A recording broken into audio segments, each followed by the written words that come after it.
membaca begini. Iyyaka na'budu wa iyyaka nasta'in. Astagfirullah. Itu cuma contoh, saya mohon maaf. Kayaknya main-main begitu. Harus dibaca sesuai dengan aturan-aturan tajwid, aturan-aturan yang terkandung dalam mushaf Al-Quran itu sendiri. Assalamualaikum warahmatullahi wabarakatuh. Bismillahirrahmanirrahim.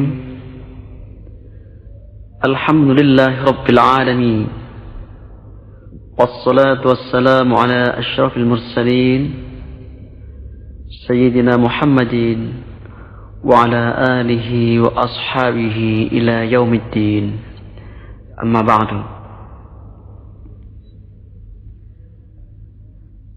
Para pendengar yang terhormat, qari'ah yang tercinta, sampai kita kepada masalah yang keempat. Pertanyaan yang keempat ini begini. Apakah dialek dan lagu zuk kita mesti sama dengan orang Arab? Padahal kita kan orang Indonesia.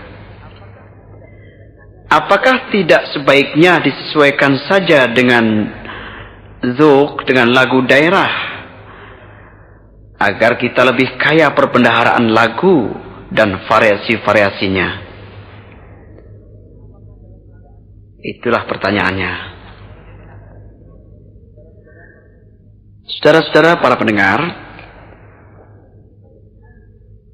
Al-Quranul Karim diturunkan oleh Allah Subhanahu wa Ta'ala di Saudi Arabia. Al-Quranul Karim diturunkan dengan bahasa Arab yang fushah, bahasa Arab yang sangat tinggi kualitasnya. Kemudian Al-Quranul Karim, Al-Quran yang suci itu dilengkapi dengan teknik cara membaca tersendiri yang kemudian diperindah dengan lagu dan suara yang baik.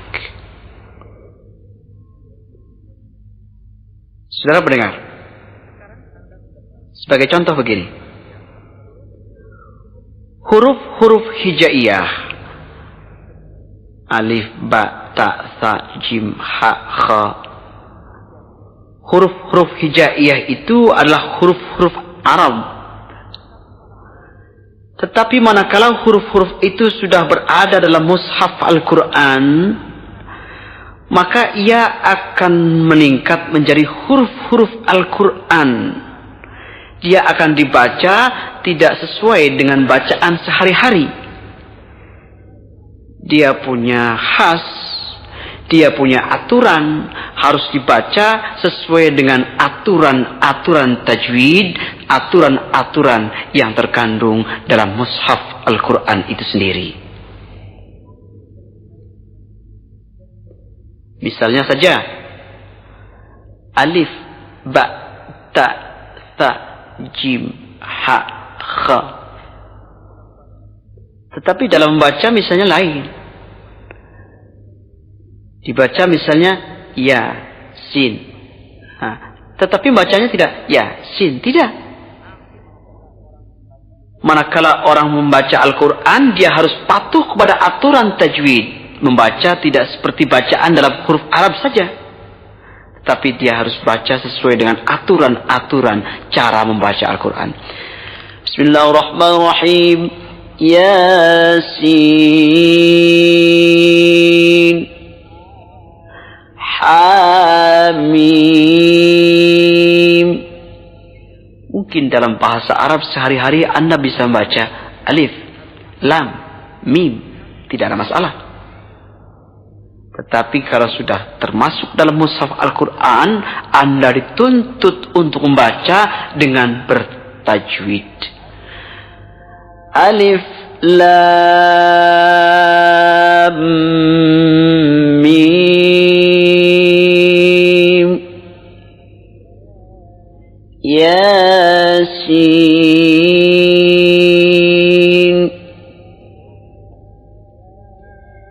كاف ها يا عين صاد. Lengkap dengan ikhfa'nya, lengkap dengan qalqalahnya, lengkap dengan madnya. Tidak sembarangan.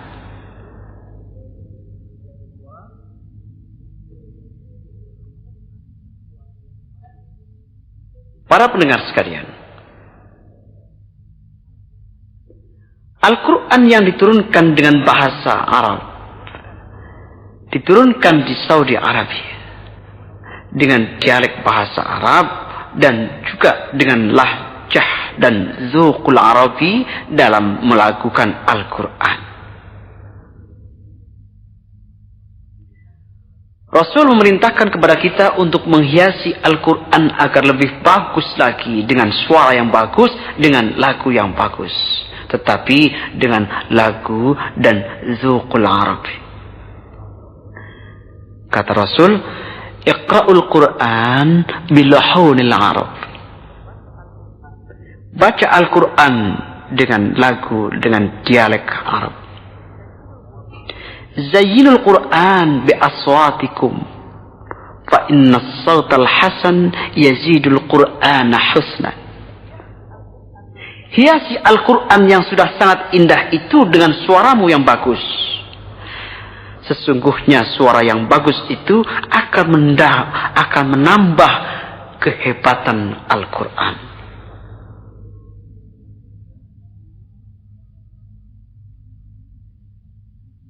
Jadi para pendengar, bahwa kita diperintahkan membaca Al-Quran dengan bahasa, dialek, dan zuq serta lagu Arab. Ya kalau dengan lagu-lagu lain bisa saja, cuma nampaknya nggak enak, nggak selaras, nggak serasi. Saya bisa saja membaca Quran dengan lagu Sunda. Saya bisa baca Quran dengan lagu Jawa misalnya. Mungkin dari segi tajwidnya tidak terlalu salah. Akan tetapi dari segi zuqnya, dari segi lain-lainnya kurang baik dan tidak serasi. Anda mau contoh?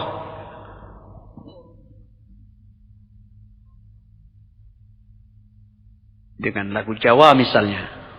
Begini.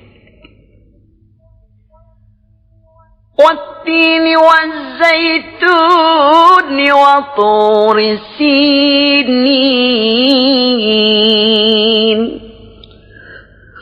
Nampaknya lucu sekali. Anda teliti dari segi tajwidnya mungkin tidak terlalu salah. Sulit dicari kesalahannya. Tetapi dari segi lahnan, dari segi zuq, itu sudah jauh sekali. Dan Rasul sudah tentu melarangnya ini. Sekarang ada yang suka baca-baca dengan lagu Sunda yang terasa nggak enak kita dengarkan. Ada yang baca begini. Iyyaka na'budu wa iyyaka nasta'in. Astagfirullah. Itu cuma contoh, saya mohon maaf. Kayaknya main-main begitu. Itu yang Rasul larang.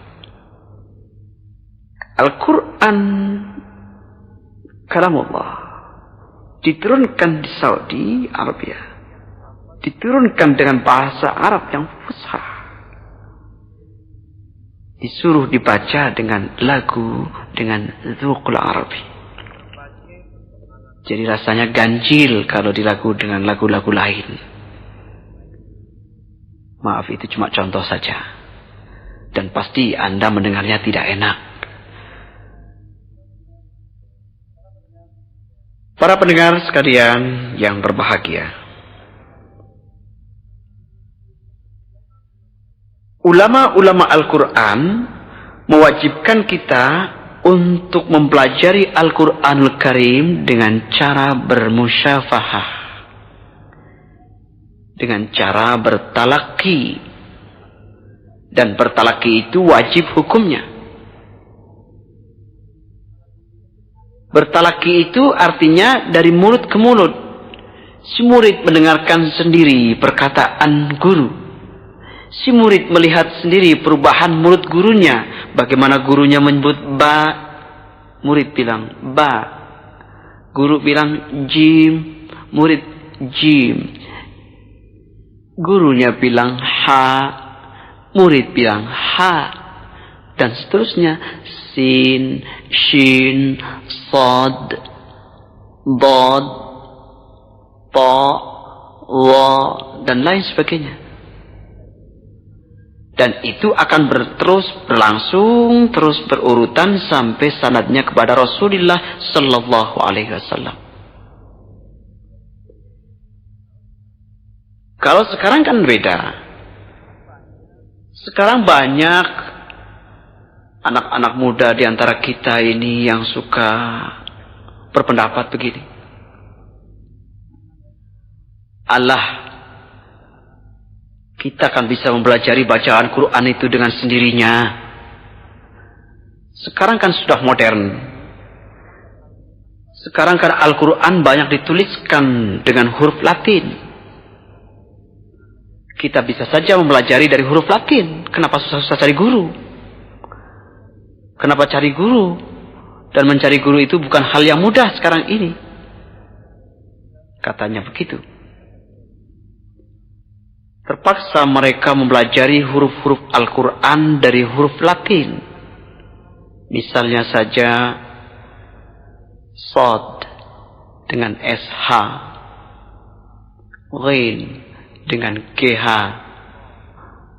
Dad dengan DL, dan yang mad misalnya dengan huruf-huruf double. Banyak anak-anak sekarang membaca dengan huruf Latin. Siratal ladzina an'amta alaihim ghairil maghdubi alaihim waladdallin. Na'udzubillah. Astagfirullah.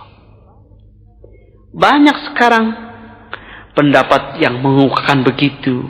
Apa sulitnya sih ngaji tanpa guru? Toh sudah banyak tulisan Latin. Nyatanya begitu. Saya sarankan, saya kemukakan bahwa yang bisa membaca dengan huruf Latin itu adalah orang-orang yang sudah bisa membaca dengan huruf Arab. Orang-orang yang sudah hafal Al-Quran, sudah bisa membaca surah-surah Al-Quran itu, baru mereka bisa membaca dengan huruf Latin.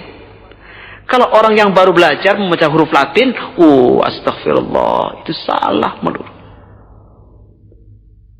Nanti dia baca dengan ya asin, ya asiin, surat Yasin. Belum lagi panjangnya, matnya bagaimana. Itu banyak kesalahan-kesalahan di antara kita sekarang itu begitu. Jadi tetap saja bahwa talaki musyafahah itu wajib hukumnya dalam mempelajari Al-Quran. Biar gurunya huruf shin, kita bisa shin, ra, bisa ra, dan lain sebagainya.